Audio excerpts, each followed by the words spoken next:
The Louisville Metro Council is getting closer to voting on the city's budget for the upcoming fiscal year. The Budget Committee unanimously passed the amended capital and operating budgets tonight, which makes major investments in the city's roads and infrastructure.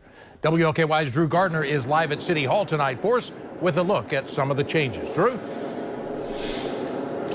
Well, Rick, the committee kept much of Mayor Greg Fisher's proposed budget in place, including the $25 million increase to LMPD's budget. But it did add some significant funding, especially to capital projects.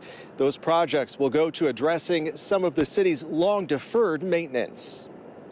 After 2 months of meetings and public hearings, the capital and operating budgets are on their way to the full council. This, coupled with the ARP funding we approved last week, we're making historic investments across the east, the south, central, west, and beyond. Those investments include a record amount of funding for road repairs, including more than $30 million for road repaving. I'm excited. I live in the urban service district where we have alleys and haven't really spent any money on repaving a residential alley in this community in decades. The amended budgets also address a growing list of deferred maintenance, including at Metro Parks. The amendments add more than $3 million to improvement projects at various parks, including a new roof at the Iroquois Amphitheater. The better we do taking care of deferred maintenance, the better opportunities we have in the future with operating, because it's cheaper to fix it now than it will be to fix it in the future. The amended budget also funds $3 million in sidewalk repairs, $200,000 to purchase new books and ebooks at city libraries,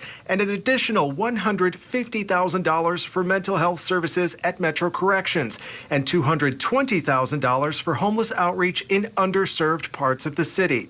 Budget co-chair Kevin Kramer says much of the additional funding came from completed projects with leftover dollars that went back as far as 2014. Those projects had finished and the money was sitting in an account waiting to be moved. And so we found there were several opportunities to sweep some of those funds. Councilman Anthony Piagentini, who chairs the Republican caucus, praised the budget, but urged the administration to be cautious with spending in the months ahead due to the uncertain economic conditions. Everybody should be aware of that, and all the department heads should be very, very careful about the long-term operating cost commitments that are made until we see how we're faring through these sort of funky times that we're living in right now. It sets aside a good deal of money in case there are some problems in next year's budget because of a downturn in the economy. So I think they've done a very, very good job.